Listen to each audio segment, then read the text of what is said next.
Okay so introduction to Euclid geometry में हम लोगों ने यूक्लिड एक्सियम सारा पढ़ लिया। यूक्लिड्स का जितना पोस्टुलेट था 5 पोस्टुलेट था इंक्लूडिंग इक्विवेलेंट वर्जन। सबको याद हो गया? मैंने बोला था कि याद करना। Yes sir. मैं किसी से भी पूछ सकता हूँ अभी। सर सिर्फ पोस्टुलेट याद हुआ। एक्सियम क्यों नहीं याद हुआ? एक्सियम सर भी तो याद हो क्वेश्चन में गया, कहीं यूज होगा। दोनों। अच्छा, सर वो थोड़ा ज्यादा लग रहा था याद करने में, बार बार मिस्टेक हो जा रहा था। क्यों समझ के याद करोगे तो कहीं देखो, रटो यस नहीं। सर। हर चीज को तुम अपने रियल लाइफ से या जहां भी तुम जस्ट कनेक्ट करो कि तुमने इस एग्जाम को कहां कहां कनेक्ट कर सकते हो, रियल लाइफ से भी किसी सब्जेक्ट से भी, तो इजिली याद हो जाएगा। लेकिन अगर तुम उसको रटने की कोशिश करोगे तो फिर तो भूल जाओगे। एग्जाम्पल ले लेके तुम अगर याद करोगे ना कि अच्छा इस एग्जाम्पल में हम इस एग्जाम का यूज कर सकते हैं, तो बहुत आसानी से याद हो जाएगा। सर एक्सियम ठीक है में क्या आगे नहीं है? पीछे याद होगा, उससे कोई दिक्कत नहीं ना है? नहीं, एक्सियम में हम लोगों ने स्टार्टिंग में बोला था कि एक्सियम जो है वो ऑर्डर में नहीं है। ऑर्डर में सिर्फ कौन है? पोस्टुलेट। ठीक है, यस सर। ओके। चलो मैं एक दिन का और समय दे रहा हूं, एक्सियम और पोस्टुलेट याद करो। ठीक है, किसी को कोई डाउट है अभी तक जितना भी पढ़ा है? कोई पोस्टुलेट या एक्सियम जिसको समझने में दिक्कत हुई है, पूछ सकते हो। किसी को एक्सियम या पोस्टुलेट पूछना है? No sir. नो नहीं। Sir. Sir axiom okay 6 so and 7। Axiom 6 और 7, things which are double of the same thing are equal to one another.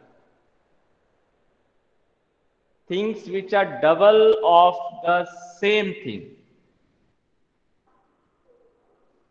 जैसे ये एक लाइन है, ये लाइन इसका डबल है। ठीक है, यानी ये लाइन इसका डबल है। इसी तरह ये लाइन भी इस लाइन का, मतलब इस लाइन को 2 टाइम्स करेंगे तो ये बराबर होगा। ठीक है, तो क्या बोल रहा है? Things which are double of the same thing, मतलब एक चीज अगर किसी चीज का डबल है, ठीक है, तो मैंने उल्टा कर दिया। हाँ, अब देखो ये, जस्ट इस डायग्राम को समझो।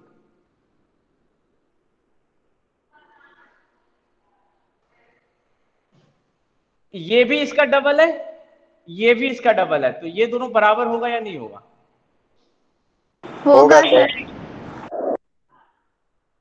ठीक है, यही होगा बोल रहा है सर। तुम्हारा एक्सियम 7। क्या बोल रही है स्नेहा? सर कुछ नहीं। ओके, सो जस्ट ऐसे समझो, 3 लोग हैं, ए बी सी। ए के पास मुझे पता नहीं कितना चॉकलेट है, बी के पास मुझे पता नहीं कितना चॉकलेट है, मुझे पता है कि सी के पास कितना चॉकलेट है। लेकिन एक आदमी ये बोल रहा है कि ए और बी के पास जो भी चॉकलेट है वो सी का डबल चॉकलेट है, यानी कि बी और सी के पास, ए और बी के पास कितना चॉकलेट होगा? 10-10। Yes sir. Yes sir. इसका मतलब ए और बी के पास बराबर चॉकलेट है। Yes sir. यही बोल रहा है axiom 7, things yes which sir, are समझ double of the same thing, things which are double of the same thing are equal to one another. अगर कोई चीज एक ही चीज का डबल है, ए के पास जितना चॉकलेट है वो भी सी के पास जितना चॉकलेट है उसका डबल है, बी के पास भी जितना चॉकलेट है वो भी सी के पास जितना चॉकलेट है उसका डबल है, यानी कि हम बोल सकते हैं कि ए और बी के पास बराबर नंबर ऑफ चॉकलेट होगा, किसी के पास कम नहीं, किसी के पास अधिक नहीं। यही डायग्राम ये बता रहा है। ये वाला लाइन भी इस लाइन के डबल है, ये वाला लाइन भी इस लाइन के डबल है, तो हम बोलेंगे कि ये दोनों लाइन क्या होगा? बराबर लेंथ का होगा। समझ में आया? Yes sir. ओके, इसी तरह नेक्स्ट वाला एक्सियम भी है। वो एक्सियम क्या बोलता है कि अगर कोई चीज किसी चीज का हाफ है, अब मान लो यही ले लेते हैं, अब उल्टा कर लेते हैं। अब जस्ट ये डबल था ना, अब इस केस में हाफ आ गया। ये वाला लाइन भी इसके लाइन का हाफ है और ये वाला लाइन भी इस लाइन के हाफ है। इसका मतलब ये दोनों लाइन बराबर लेंथ का हो। समझ में आया? Yes, sir. Yes, sir. Yes sir. अगर इस एग्जांपल से देखो तो ऐसे समझो कि सी के पास मान लो 10 चॉकलेट है, तो मैं बोल रहा हूं ए के पास जो चॉकलेट है वो सी के चॉकलेट का आधा है, बी के पास भी जो चॉकलेट है वो सी के चॉकलेट का आधा है, यानी ए और बी के पास बराबर नंबर ऑफ चॉकलेट होगा। Yes sir 5। Yes sir. 5। Yes, sir. समझ में आया? दोनों एक्सियम क्या बोलता है? थिंग्स, एक बोलता है कि अगर कोई चीज किसी चीज का डबल है तो दोनों चीज बराबर होगा, क्योंकि दोनों चीज एक ही चीज के डबल है। और अगर कोई चीज एक ही चीज का आधा है तो वो दोनों चीज बराबर होगा। ये दोनों जो है एक ही चीज के आधे में है, इसी का आधा है दोनों, इसका मतलब ये दोनों क्या होगा मेरा? बराबर होगा। यही बोलता है दोनों एक्सियम। अब किसी को कोई डाउट किसी एक्सियम में? No, sir. No No, sir. Sir, possible Okay. बता दीजिए। क्या चीज? Postulate 5. Postulate 5। Okay, postulate 5। Axiom 4। Axiom 4। अच्छा चलो मैं एक्सियम पहले कंप्लीट कर देता हूं। एक्सियम 4, एक्सियम 4 तो ऑर्डर में नहीं है ना, तो हम नहीं बोल सकते कि एक्सियम 4 पे क्या है। ऐसे एक्सियम 4 तुम्हारे बुक में लिखा हुआ है, things which coincide with one another are equal to one another. इसका हम लोगों ने यही सीधा सा एग्जांपल लिया था कि जस्ट ये बुक में देखो, ये पेज, ये वाला जो पेज है और ये वाला पेज जो है, ये दोनों पेज को जस्ट स्टडी करो। ये दोनों पेज जो है कोइंसाइड कर जा रहा है किस चीज के? एक ही चीज के। थिंग्स विच कोइंसाइड विथ, एक मिनट मैं फिर से बोल दे रहा हूं, things which coincide with one another are equal to one another. चलो मैं एक दूसरा एग्जांपल ले रहा हूं तो बेहतर होगा। मैं एक चौक का एग्जांपल ले ले रहा हूं। Just take a look at this chalk. एक मिनट जस्ट देखो, हमारे पास ये दो चीज है, मुझे नहीं पता ये दोनों चीज बराबर है या नहीं। ठीक है, ये दो चौक है मेरे पास, ये दोनों चौक मुझे नहीं पता कि ये बराबर है या नहीं, लेकिन मैं एक तीसरा चौक लिया और मैंने इसके साथ इसको मेजर किया। तो अगर इधर से देखोगे तो तुमको लगेगा ना एक ही चौक है। दो चौक दिख रहा है क्या तुमको? No, sir. No sir. No, sir. No, sir. यानी ये दोनों जो है कोइंसाइड कर गया। ठीक है, तो ये चौक और ये चौक के बीच में हम स्टडी करना चाह रहे थे, तो ये चौक जो तीसरा चौक लिया था उसके साथ कोइंसाइड कर गया, इसको मैं अलग कर दिया। इसको लिया, इसके साथ फिर से मैंने चेक किया तो ये भी कोइंसाइड कर गया। एक ही चौक लग रहा है मुझे, दो चौक नहीं लग रहा है। तो इसका मतलब ये है कि ये दोनों जो चौक है इस चौक के साथ कोइंसाइड कर गया, इसका मतलब ये दोनों चौक बराबर है। आया समझ में? Yes sir. ठीक है, तो यही बोल रहा है कि अगर कोई चीज एक ही चीज के साथ कोइंसाइड कर जा रही, ये भी इसके साथ कोइंसाइड कर गया, ये भी इसके साथ कोइंसाइड कर गया, इसका मतलब ये दोनों जो थी, ये दोनों जो थी वो अलग अलग चीज नहीं थी, एक ही चीज। ये दोनों इक्वल होगा। Things coincide with one another are equal to one another. अगर दो या दो से अधिक, जरूरी नहीं कि दो ही चीज हो, 10 चीज है, अगर एक ही चीज के साथ बराबर आ रही है तो वो 10 चीज क्या है? बराबर है। तो इसका यूज जैसे हम लोग कैसे करते हैं? कॉन्ग्रुएंसी में हम लोग करते हैं। अब ये ट्रायंगल भी इस ट्रायंगल के साथ कोइंसाइड कर जाए, ये ट्रायंगल इसके साथ कोइंसाइड कर जाए और ये ट्रायंगल भी इसके साथ कोइंसाइड कर जाए, तो इसका मतलब ये ट्रायंगल इसके कॉन्ग्रुएंट है, ये ट्रायंगल इसके कॉन्ग्रुएंट है। इसका मतलब हम बोल सकते हैं कि तब ये दोनों ट्रायंगल भी क्या होगा? कॉन्ग्रुएंट होगा। हम बोल सकते हैं कॉन्ग्रुएंसी में अप्लाई कर सकते हैं। Yes Yes. Yes sir. ये भी इसके साथ कोइंसाइड कर रहा है यानी कि ये दोनों कॉन्ग्रुएंट है, ये भी इसके साथ कोइंसाइड कर रहा है यानी कि ये दोनों भी कॉन्ग्रुएंट है। तो दोनों चीज सेम ही चीज के साथ कोइंसाइड कर रही है, इसका मतलब ये दोनों चीज भी क्या कर जाएगी? कोइंसाइड कर जाएगी, यानी कि ये दोनों ट्रायंगल भी कॉन्ग्रुएंट होगा। कोई confusion? No No, sir. sir. और किसी एक्सियम, और किसी No, एक्सियम में sir. और किसी एक्सियम में किसी को कंफ्यूजन?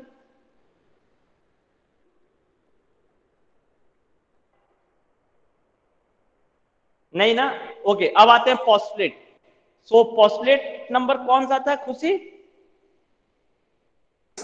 5 सर। Okay, postulate 5। सो पोस्टुलेट 5 जो था वो मैंने ऑलरेडी बोला था कि ये बहुत ही इंपॉर्टेंट है, क्योंकि ये बहुत सारे कॉन्सेप्ट को इराइज करता है। तो पोस्टुलेट 5 क्या बोलता है कि अगर मेरे पास दो लाइन है, ठीक है, मैं स्टेटमेंट पढ़ दे रहा हूं, और अगर एक तीसरा लाइन, एक लाइन जो है दो लाइन पे फॉल कर रहा है, ठीक है, मैं स्टेटमेंट पढ़ दे रहा हूं, तो ये बोलता है कि अब ये दोनों लाइन किधर मिलेगा, उसका ये कंक्लूजन देता है। तो पोस्टुलेट 5 तुमको यही बोलता है कि ये दोनों लाइन उधर मिलेगा जिधर जो है कोई इंटीरियर एंगल का सम जो है वो 180 डिग्री से कम होगा, ठीक है। यानी कि तुमको अगर चेक करना है कि ये इधर मिलेगा या इधर मिलेगा, तो तुम क्या करो, इन दोनों एंगल को मेजर कर लो, कॉम्पास ज्योमेट्री प्रोटेक्टर लेकर, एंगल 1 प्लस एंगल 2 पता कर लो, एंगल 3 प्लस एंगल 4 पता कर लो, ठीक है। अब इन दोनों में से जो 180 से छोटा होगा, ये लाइन उधर ही प्रोड्यूस करने से मिलेगा। ये बोलता है तुम्हारा पोस्टुलेट नंबर 5। खुशी समझ में आ रहा है? Yes sir. सर तो 90 से छोटा नंबर कि 5 जो है, इफ अ स्टेट 180 से छोटा ना, two right angle, two right angle का मतलब कितना होता है? 180 डिग्री। 180 डिग्री ना। Degree sir. देखो स्टेटमेंट लिखा हुआ, 180 if a straight line falling on two straight line makes interior angle on the same side, interior angle on the same side ये दोनों है और ये दोनों है, 3 4 इंटीरियर एंगल है सेम साइड का, 1 2 इंटीरियर एंगल है सेम साइड का, ठीक है। Makes the interior angle on the same side of it taken together less than 2 right angle, ठीक है, 2 राइट एंगल से छोटा होना चाहिए। तो वो लाइन जिधर इंटीरियर एंगल का सम 2 राइट एंगल से छोटा होगा, 2 राइट एंगल का मतलब है 180 डिग्री से छोटा होगा, वो उधर ही मिलेगा। यानी कि इसका उल्टा क्या हो गया, अगर 180 डिग्री से बड़ा है या 180 डिग्री के बराबर है, उधर नहीं मिलेगा। समझ में आया मैंने क्या बोला? Yes sir. Yes sir. Yes तो अब तुम खुद देखो कि अगर इधर 180 डिग्री से छोटा है तो इधर कभी 180 डिग्री से बड़ा हो सकता है क्या? हो सकता है ना। एक साइड अगर छोटा है तो एक साइड बड़ा होना पड़ेगा, ठीक है। तो ये यही बोलता है कि जिधर 180 डिग्री से छोटा है उधर मिलेगा। इसका मतलब जिधर 180, इसका मतलब जिधर नहीं मिल रहा है उधर क्या होगा एंगल, इसका मतलब 1 और 2 का सम क्या होगा, 1 और 2 का सम 180 या डिग्री से ज्यादा 180 होगा। बराबर भी, या बराबर भी हो सकता है, दोनों हो सकता है। सर बराबर होगा तो नहीं मीट करेगा लाइन। हाँ, तो वही तो सर 180 बोल से रहे हैं। बड़ा, वही मैं बोल रहा हूं ना कि 180 डिग्री से बड़ा हो या 180 डिग्री के बराबर हो, उधर ये लाइन नहीं मिलेगा। Yes sir. ठीक है, किधर मिलेगा, जिधर सम जो है वो 180 डिग्री से छोटा होगा उधर ही जाकर मिलेगा। इसका मतलब इस सेंटेंस से दूसरा कंक्लूजन निकालो। इस सेंटेंस का दूसरा कंक्लूजन ये है कि ये लाइन उधर नहीं मिलेगा जिधर इंटीरियर एंगल का सम 180 डिग्री के बराबर है या 180 डिग्री से बड़ा है। इसका मतलब इधर मिल रहा है, इसका मतलब 3 और 4 का सम 180 डिग्री से छोटा है। इधर नहीं मिल रहा है, इसका मतलब 1 + 2 का सम या तो 180 डिग्री के बराबर होगा या 180 डिग्री से बड़ा होगा। समझ में आया? अब जो मैंने मैथमेटिकल टर्म लिखा है वो सबको समझ में आया? Yes sir. ठीक है, तो इसीलिए हम पैरेलल लाइन का कॉन्सेप्ट लाते हैं। पैरेलल लाइन का कॉन्सेप्ट लाते हैं कि अब इधर, अब तुम ये चीज देखो, अगर ये दोनों एक्यूट है तो इन दोनों, ये 90 डिग्री से छोटा है तो इसको 90 डिग्री से बड़ा होना पड़ेगा ना। एंगल 3 भी 90 डिग्री से छोटा है और एंगल 4 भी 90 डिग्री से छोटा है, तो एंगल 1 और 2 के बारे में क्या बोल सकते हो, मुझे बताओ। 90 से बड़ा होना चाहिए। 90 से बड़ा होना चाहिए ना, ये तो हम साफ बोल सकते हैं ना। Yes sir. Yes sir. ठीक है, और अगर अब तुम देखो ये बोलता है कि उधर नहीं मिलेगा जिधर सम 180 डिग्री से बड़ा होगा या 180 डिग्री के बराबर होगा। अब तुम देखो कि अगर इधर 3 और 4 का सम भी 90 डिग्री आ जाए तो हम बोल सकते हैं तब 1 और 2 का सम भी एग्जैक्टली 90 डिग्री, सॉरी 3 और 4 का सम 180 डिग्री के बराबर आ जाए तो हम बोल सकते हैं 1 और 2 का सम भी एग्जैक्टली 180 डिग्री ही होगा। Yes sir. इसका मतलब एक चीज अब कंक्लूड हो गया कि दोनों तुम सोचोगे कि एंगल 1 और 2 का सम भी 180 डिग्री से बड़ा हो जाए और 3 और 4 का सम भी 180 डिग्री से बड़ा हो जाए, ऐसा पॉसिबल है क्या? ऐसा पॉसिबल लेकिन ये पॉसिबल है। दोनों साइड इसका सम 180 और इसका सम भी 180 पॉसिबल है। ये पॉसिबल है ना?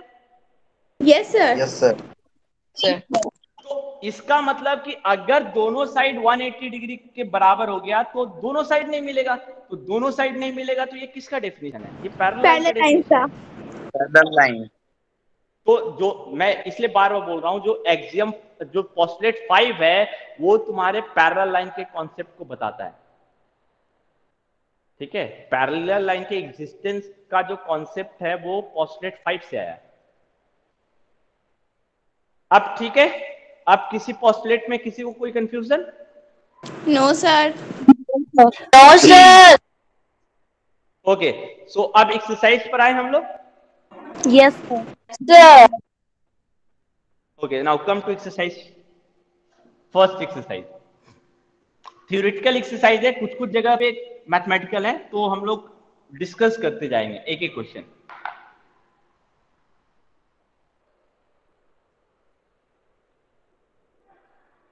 ओके, फर्स्ट क्वेश्चन पे आओ। फर्स्ट क्वेश्चन क्या बोल रहा है? Which of the following statement are true और false, give reason for your answer. अपने आंसर रीजन भी देना है ना, ऐसा नहीं कि सिर्फ ट्रू फॉल्स लिखना है। Only one line can pass through a point, pass through a single point, true और फॉल्स? फॉल्स।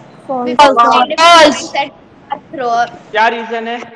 रीजन क्या है? Single point. हाँ सर क्योंकि ये बहुत इंडेफिनिट लाइन पास कर सकता है एक पॉइंट से। क्यों?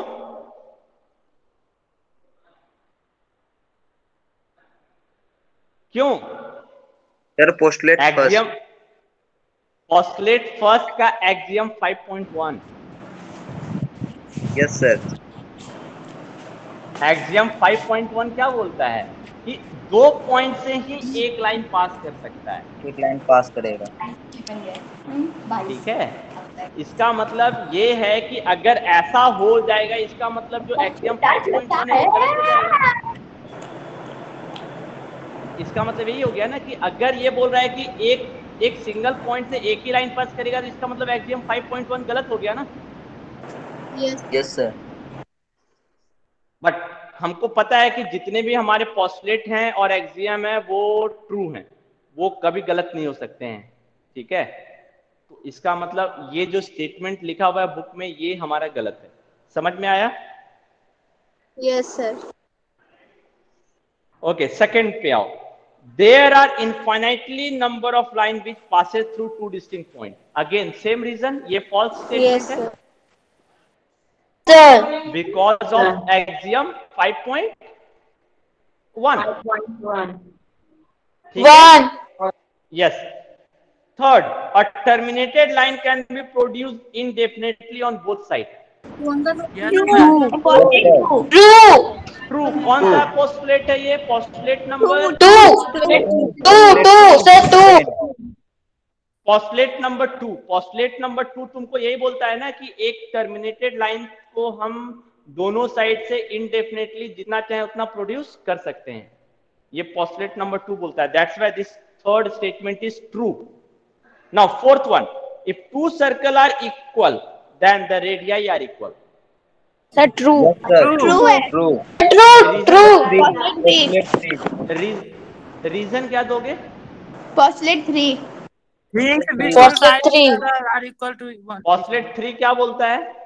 Any circle can be drawn with a radius और point.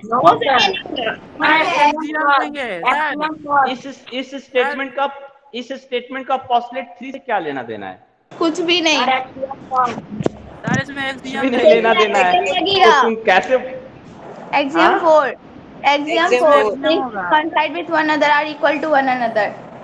Yes, things Ex- which coincide with one another are equal to one another। तो दो सर्कल अगर coincide कर रहा है तो दोनों का सेंटर भी coincide करेगा, तो दोनों का रेडियस भी coincide करेगा, नहीं? Yes, sir. तो यहाँ पे पॉस्टुलेट नहीं लग रहा है, यहाँ पे एक्सियम लग रहा है। ठीक है, जो पॉस्टुलेट बोला है वो उसका कोई लेना देना नहीं है स्टेटमेंट से।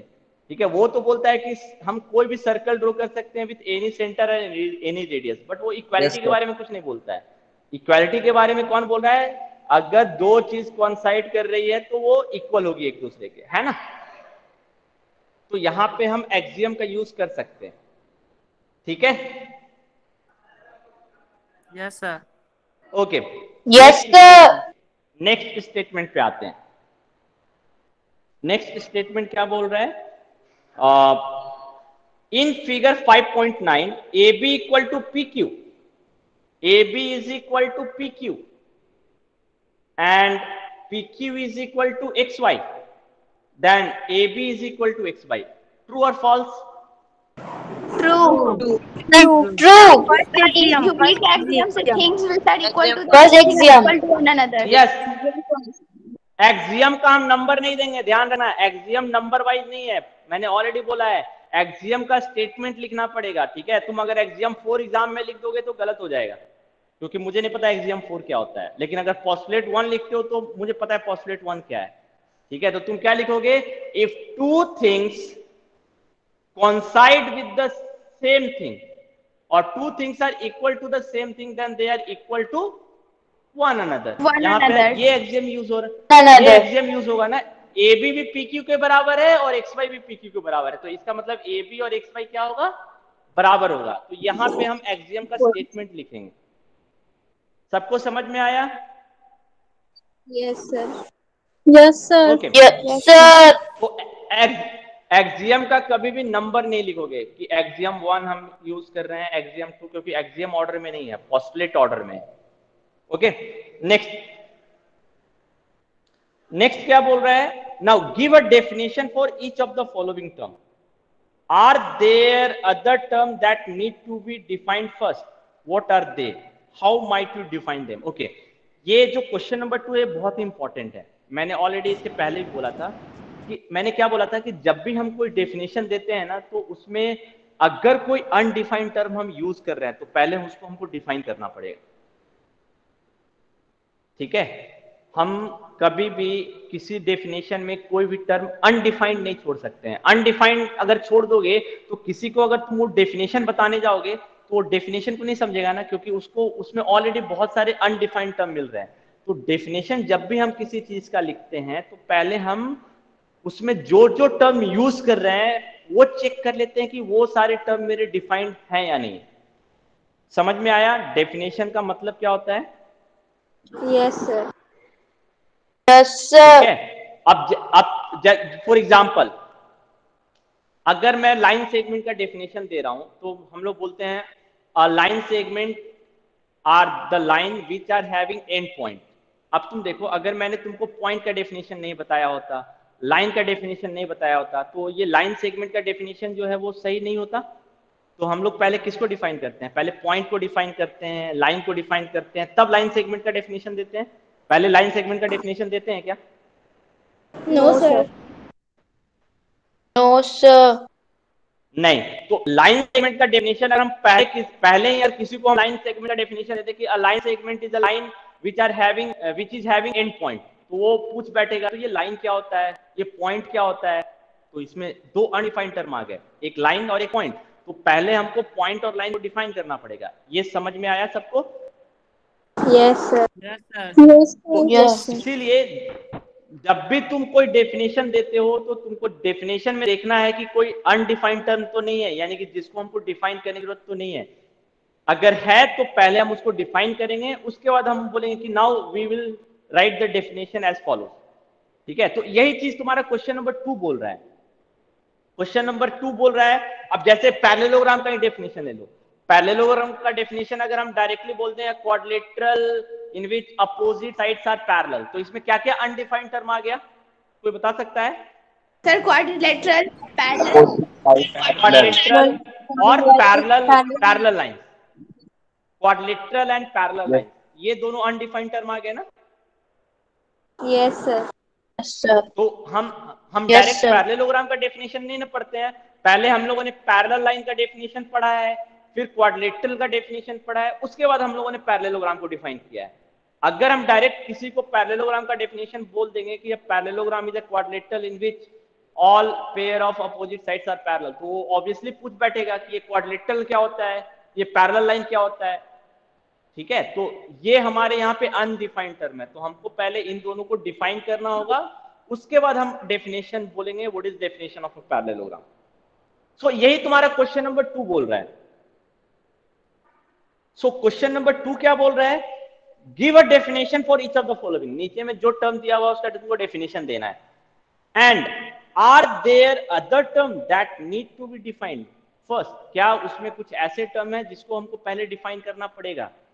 व्हाट आर दे, उनको उन सारे टर्म्स को लिखना भी पड़ेगा जिसको तुमको डिफाइन करने की जरूरत है।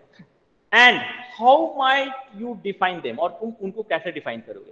क्वेश्चन सबको समझ में आया? Yes sir. Yes, sir. Yes, sir. Okay, so अब मैं एक क्योंकि तुम ऑलरेडी सबका डेफिनेशन जानते हो, मैं सबका डेफिनेशन नहीं दूंगा, मैं एक को बता दे रहा हूं, बाकी सारा तुम खुद से करोगे क्योंकि ऑलरेडी तुम इन सबका डेफिनेशन जानते हो। तो तुम मुझे बताओ मैं किसको डिफाइन कर दूं क्वेश्चन नंबर 2 में? Sir, 3 number line segment. Line segment तो इजी है, अभी मैंने लाइन सेगमेंट का डेफिनेशन दे दिया। Radius of a circle. Sir, radius second of a one. Circle, चलो Radius of a circle. हाँ, रेडियस ऑफ अ सर्कल मैं डिफाइन कर देता हूं। Radius of a circle, so radius of a circle का क्या डेफिनेशन होगा?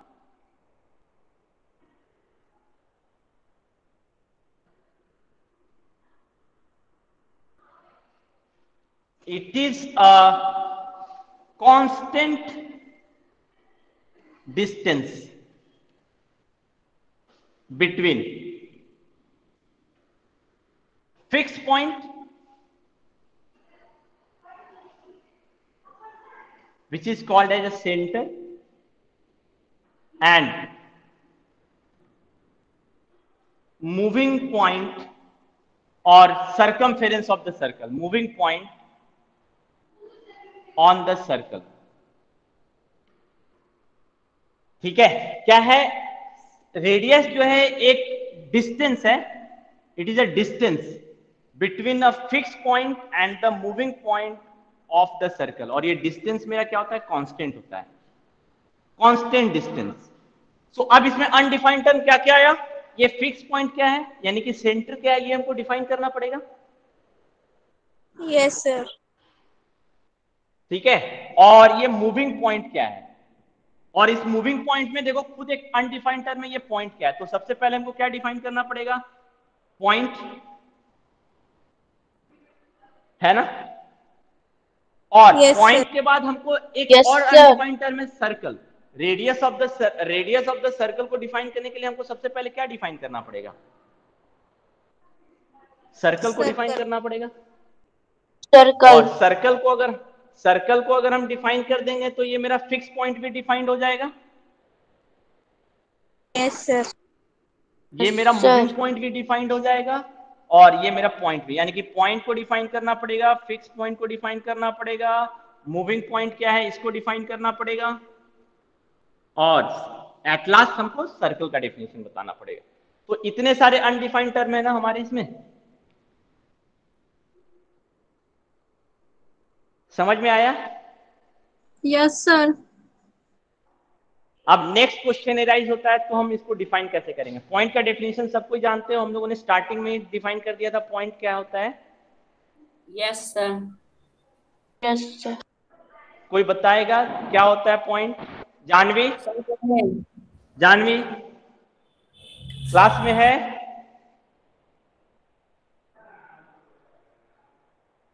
जानवी क्लास में है? Yes sir. क्या है पॉइंट का डेफिनेशन? पॉइंट का डेफिनेशन क्या है?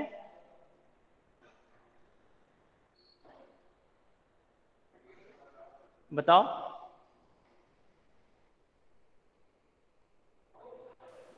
सर पॉइंट पॉइंट का क्या डेफिनेशन है? Sir point is a dot. हाँ, sir point is a dot नहीं। सर बताएं। सर बताओ। ये पॉइंट इज एन नहीं, Anurag. Exact location. Fact idea Anurag, और ओपिनियन दी मैं ओम समझ। ओम ओम मैंने पूछा किसी से?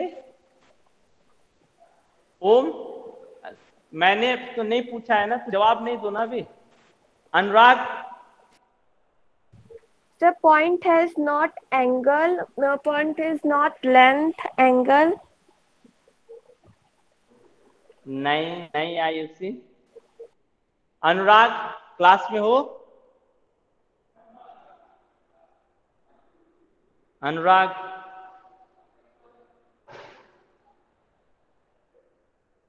आर्यन, आर्यन, अभिलाषा। Yes sir. हाँ आर्यन, पॉइंट का क्या डेफिनेशन है बताओ? सर सर नहीं पता सर।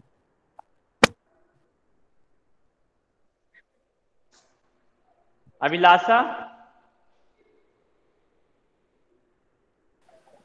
सर अभिलाषा। पॉइंट में लेंथ और ब्रेथ नहीं होता, यही तो होता है, और ना एंगल। ऐसे बोलोगे? No sir. अभिलाषा, हाँ बताओ क्या है Yes, पॉइंट का sir. डेफिनेशन? अभिलाषा, पॉइंट का क्या डेफिनेशन है?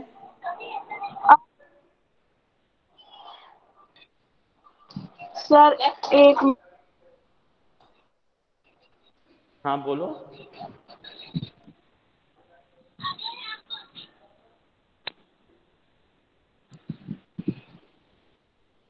अमर, अमर।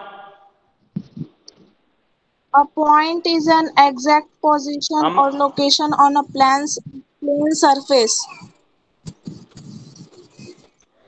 सर यही पॉइंट होता है इज द ना? Exact location. नहीं। Position or location on a plane surface. नहीं नहीं। हाँ Amar, Amar, point is a fixed location. Amar. हाँ, नहीं। क्या है बताओ रागिनी? Yes sir. क्या है डेफिनेशन पॉइंट का? A point does not have any length, width, shape or size. It only has a position when two distinct points are connected any इतना सारा from चीज a बोलोगे line. डेफिनेशन? नहीं, देखो मैंने क्या बताया, डेफिनेशन हमेशा हम मिनिमम कंडीशन के साथ देते हैं जिससे हम आइडेंटिफाई कर सके कि कोई भी point is a Sir, geometrical figure which is having No length, no breadth, no no height. No length, breadth and height. एक ज्योमेट्रिकल फिगर है जिसका ना तो लेंथ होता है, ना तो ब्रेथ होता है, ना तो हाइट होता है। सिंपल है ना। हम उसमें क्यों बोलने जाएंगे कि ये पोजीशन बताता है? वो सारी चीजें तो बाद में पॉइंट की प्रॉपर्टी को हम यूज करके पता करते हैं ना। ठीक है, डेफिनेशन का मतलब होता है हमको बस वो मिनिमम क्राइटेरिया चाहिए जिससे हम अपने पॉइंट को आइडेंटिफाई कर सके कि पॉइंट कैसा दिखता है। तो एक ऐसा ज्योमेट्रिकल फिगर जिसका ना तो लेंथ होता है, ना तो ब्रेथ होता है, ना तो हाइट होता है, वैसे ज्योमेट्रिकल फिगर को हम क्या बोलते हैं? पॉइंट बोलते हैं। सिंपल। Yes sir. ठीक है। yes sir. और डायमेंशन के टर्म में हम लोग बोलते हैं it is a zero dimensional figure. ठीक है, जीरो डायमेंशनल ज्योमेट्रिकल फिगर है। So point. अब आते हैं सर्कल। सर्कल को कोई डिफाइन करेगा?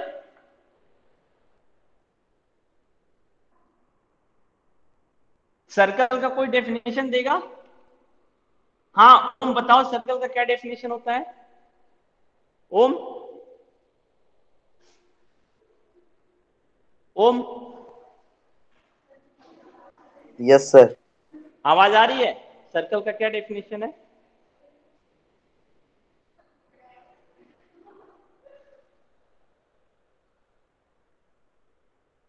हाँ बताओ Nishant. Yes sir. Nishant, circle का क्या यस सर। डेफिनेशन है? सर्कल का डेफिनेशन सर बताओ। ये सर एक ज्योमेट्रिकल फिगर है जिसमें कि जो पॉइंट्स का जो डिस्टेंस होता है वो फिक्स पॉइंट से मतलब इक्वल होता है। किस पॉइंट का? सर किस पॉइंट का ये तो लेकिन फिक्स्ड पॉइंट से क्लास सर 6 में उसके मैंने पढ़ाया था। सर हम बोल रहे हैं सर ऐसे ही था आप भी भूल रहे हैं। हाँ बोलो लेकिन बलराज। आप उसमें Collection of all points हाँ in a बल plan which are at a fixed distance from a fixed point on a फिर से बोलो, plan. फिर से बोलो, फिर से बोलो। The collection of all the points in a plan which are at a yes fixed distance from a fixed point. Yes, ये है डेफिनेशन। ये डेफिनेशन हम सही बोल सकते हैं। सर्कल का डेफिनेशन क्या? It is collection of point. एक पॉइंट नहीं। तुमने निशांत क्या छोड़ दिया था वो समझ में आया? यस सर आ गया। क्या छूटा हमसे? It is collection of point. एक पॉइंट से तो सर्कल नहीं बनेगा ना। It is collection of points which are equidistant. Equidistant के यहाँ पे एक वर्ड यूज कर सकते हो, और are at a constant distance, जो हमने ये वर्ड यूज किया है। ठीक है, फिक्स डिस्टेंस का, इक्वी डिस्टेंस का मतलब क्या है? डिस्टेंस हमेशा क्या होगा? इक्वल होगा। ठीक है, so it is collection of a point which are equidistance from fix point.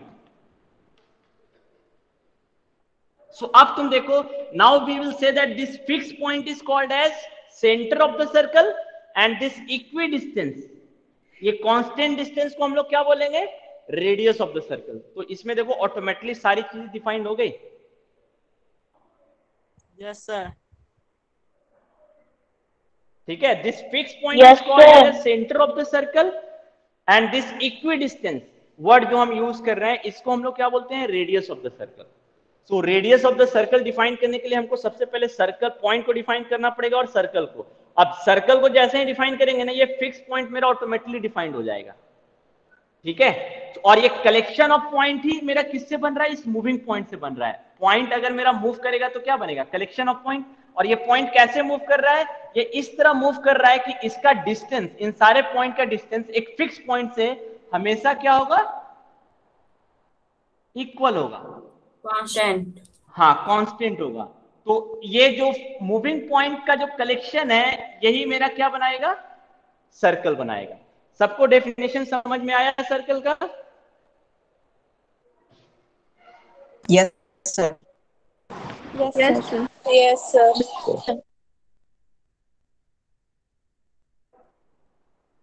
तो क्वेश्चन नंबर 2 तुम लोग खुद से बनाओगे ना? एक मैंने डिफाइन कर दिया, बाकी जो है वो मेरे ख्याल से इजी है, तुम लोग खुद से डिफाइन करके बता सकते हो। पैरेलल लाइन का डेफिनेशन, पैरेलल लाइन का क्या डेफिनेशन है? Two equidistant lines which do not intersect each other at any point. Two Equidistant lines which do not intersect at any point. ये पूरा कंप्लीट डिफरेंस नहीं हुआ। देखो अब मैं तुमको जैसे ये दोनों लाइन कभी एक दूसरे को इंटरसेक्ट करेगा क्या? No sir. ये दोनों लाइन खुद देखो, ये दोनों लाइन कभी एक दूसरे को इंटरसेक्ट करेगा? ये इधर जा रहा है, पीछे ले जाओ, इसको इधर ले जाओ, इसको इधर ले जाओ, कभी ये इंटरसेक्ट करेगा एक दूसरे को? No, sir. No sir. No, तो no, क्या ये sir. Parallel line, Try. तो क्या ये पैरेलल लाइन है? Sir in the same direction. In the Sir, same parallel. Direction.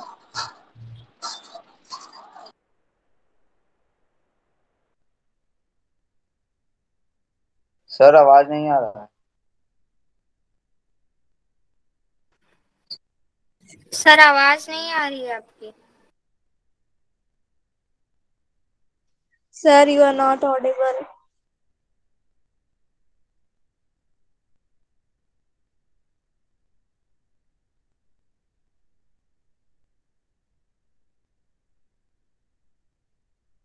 Sir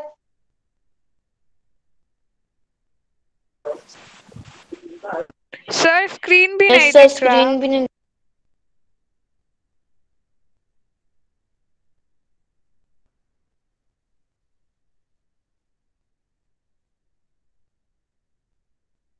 मेरी आवाज आ रही है?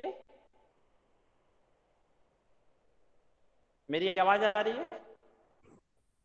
Two Yes, lines sir. are called parallel if they lie on the same plane. सबसे पहले हम क्या बोलेंगे? दोनों लाइन मेरा सेम प्लेन में होना चाहिए। देखो ये दोनों लाइन सेम प्लेन में नहीं है, इसका प्लेन कुछ और है, इसका प्लेन कुछ और है, ठीक है? तो दोनों अलग अलग प्लेन में है ना? तो दोनों लाइन मेरा सेम प्लेन में नहीं है। पैरेलल लाइन हमेशा सेम प्लेन में होता है। Two lines are called parallel if they lie on the same plane and they never intersect each other. इतना बोल देना ही सफिशिएंट हो जाएगा पैरेलल लाइन के डेफिनेशन में। समझ में आया? Yes, sir. Yes, So sir. two lines are called parallel if they lie on the same plane and they never intersect each other. इसमें undefined term क्या है? Plan. Same plane. Same plane plane plane plane मेरा undefined term है। तो plane को हमको पहले define करना पड़ेगा, ठीक है? सो क्वेश्चन नंबर 2 सबसे सॉल्व हो जाएगा ना? Yes, sir. Yes sir. Okay, time मेरे ख्याल से एक्सीड कर गया है। चलो क्वेश्चन नंबर 2 तक तुम लोग सॉल्व करना। नेक्स्ट क्लास में हम लोग जो है क्वेश्चन नंबर 3, 4, 5, 6 और 7 इसको डिस्कस कर लेंगे, ठीक है? और उसके बाद एक एक्सरसाइज और बच, एक्सरसाइज 5.2 इजी है। हाँ बोलो निशान। सर एग्जाम्पलर का भी क्वेश्चन वो 2.3 वाला सर बता दीजिएगा, उसमें 12 क्वेश्चन है। तो प्रूफ तो हो जाता है पेज लेकिन नंबर क्या है? पेज नंबर बताओ। 5.3 5.3। हाँ ओके 5.3। अच्छा ठीक है, मैं इसको नेक्स्ट क्लास में डिस्कस कर दूंगा, ठीक है? ठीक है निशान? Okay sir. ठीक है, नेक्स्ट क्लास में हम लोग एग्जाम्पलर का भी कुछ क्वेश्चन देख लेंगे और एनसीईआरटी बुक भी अपना कंप्लीट कर लेंगे। Okay, sir. ठीक है, सो क्लास खत्म करते हैं। क्लास को लीव कर सकते हो। Okay, sir. बस